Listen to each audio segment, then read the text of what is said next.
ये बात तो आप भी मानते होंगे कि मिडिल क्लास इंसान के सपने बहुत ही बड़े होते हैं और इन सपनों की वजह से ही उसे कहीं ना कहीं उम्मीद रहती है कि एक दिन उसके पास बहुत सारा पैसा आएगा और वो अपने सभी सपनों को पूरा कर लेगा।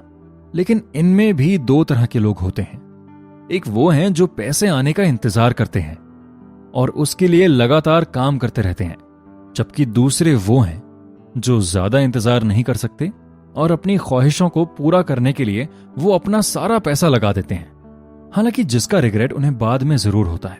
एग्जाम्पल के तौर पर आपने कभी ना कभी जरूर नोटिस किया होगा कि महीने की शुरुआत में जब हमारे पास सैलरी आती है तो हमें ऐसा लगता है कि हमारे पास हर चीज मौजूद है, लेकिन सिर्फ 20 दिन बाद ही वो सैलरी पूरी तरह खत्म हो जाती है और उसके अगले 10 दिन हम दोबारा सैलरी आने का इंतजार करते हैं।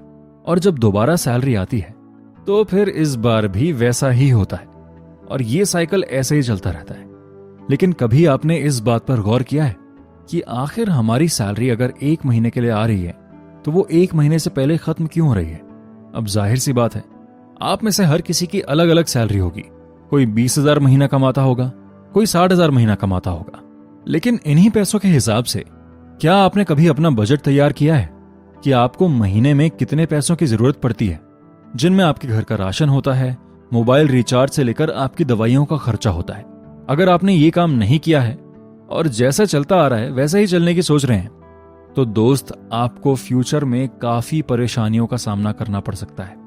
क्योंकि जब तक आपको ये नहीं पता होगा कि आपको अपनी सैलरी में से कितने पैसे खर्च करने हैं और कितने पैसे बचाने हैं, तब तक आप सारे ही पैसे खर्च करते चले जाएंगे।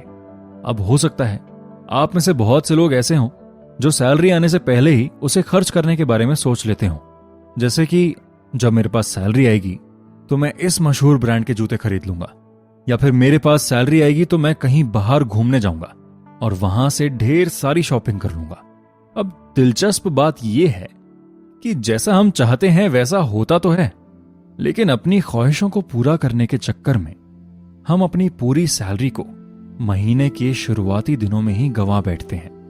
और फिर सेविंग की क्या ही बात करें, आप अपने लिए महीने के एंड तक भी पैसे नहीं बचा पाते। और जैसा कि पिछले एपिसोड में हमने ये डिस्कस किया था कि आजकल पैसों का लेन देन इतना ज्यादा आसान हो गया है कि आज के समय में आपको ऐसे बहुत सारे प्लेटफॉर्म मिल जाएंगे जहां आपको पैसे खर्च करने पड़ जाते हैं, जबकि कुछ प्लेटफॉर्म्स तो ऐसे भी होते हैं जहां हमें पैसे खर्च करने की जरूरत भी नहीं है। एग्जाम्पल के तौर पर आपने ऐसे कई शॉपिंग प्लेटफॉर्म्स देखे होंगे जो आपको प्रीमियम मेंबरशिप लेने के लिए कहते हैं, और जब वो लोग उसके फायदे बताते हैं तो आपको भी लगता है कि मुझे मेंबरशिप ले लेनी चाहिए और अपना पैसा आप वहां लगा देते हैं। हालांकि इसकी कोई खास जरूरत आपको नहीं है। देखिए, प्रीमियम मेंबरशिप या प्रीमियम सब्सक्रिप्शन में मोटे तौर पर 2-3 चीजें होती हैं।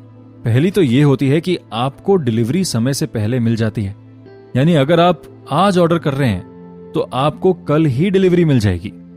उसके अलावा किस प्रोडक्ट पर क्या क्या ऑफर चल रहे हैं उसके बारे में सबसे पहले आपको पता लगेगा।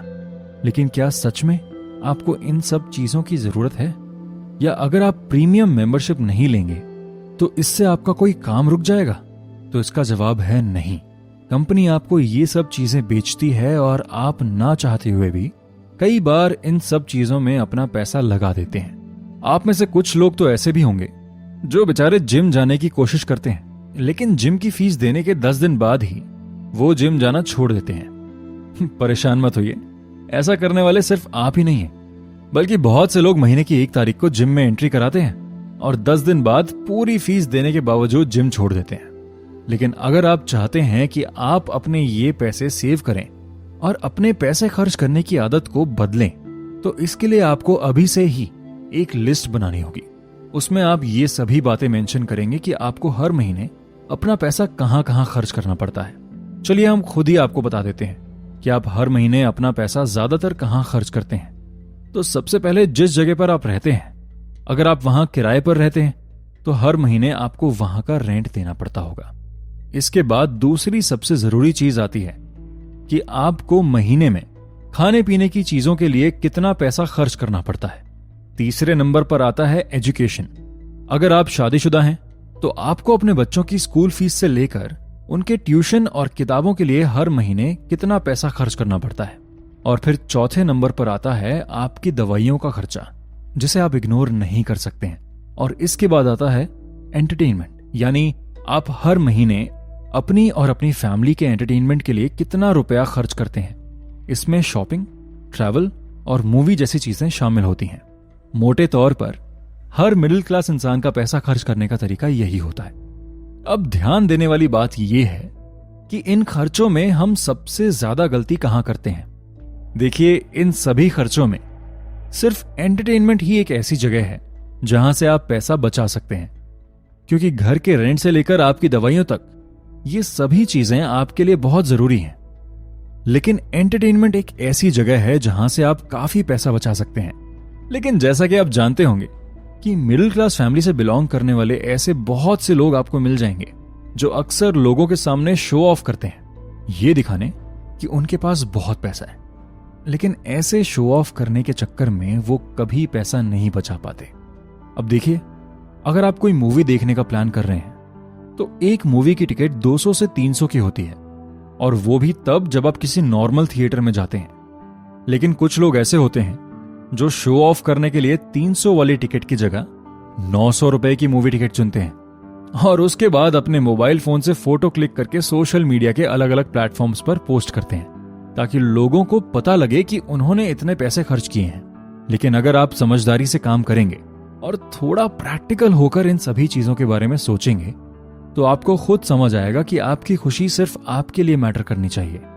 और अगर आप लोगों को दिखाने के लिए पैसे खर्च कर रहे हैं तो ये सबसे बड़ी बेवकूफी है, क्योंकि जब आपको अपने बैंक अकाउंट की तरफ से ये मैसेज आएगा कि आपका बैलेंस लो है तो उसका दुख भी सिर्फ आप ही महसूस कर पाएंगे, कोई और नहीं। तो पैसा खर्च करने से पहले इस बारे में जरूर सोचें कि कहीं आप महंगी चीज खरीदने का शो ऑफ तो नहीं कर रहे हैं। अगर आप इन सभी चीजों का ध्यान रखेंगे तो आपके लिए पैसा बचा पाना आसान हो जाएगा और आपको बार बार पैसा बचाने में सोचने की जरूरत नहीं पड़ेगी, क्योंकि आपका लाइफस्टाइल ही ऐसा हो जाएगा कि आप अपनी लाइफ को अच्छे से एंजॉय भी कर सकेंगे और अपने मेहनत के कमाए हुए पैसों को बचा भी सकेंगे।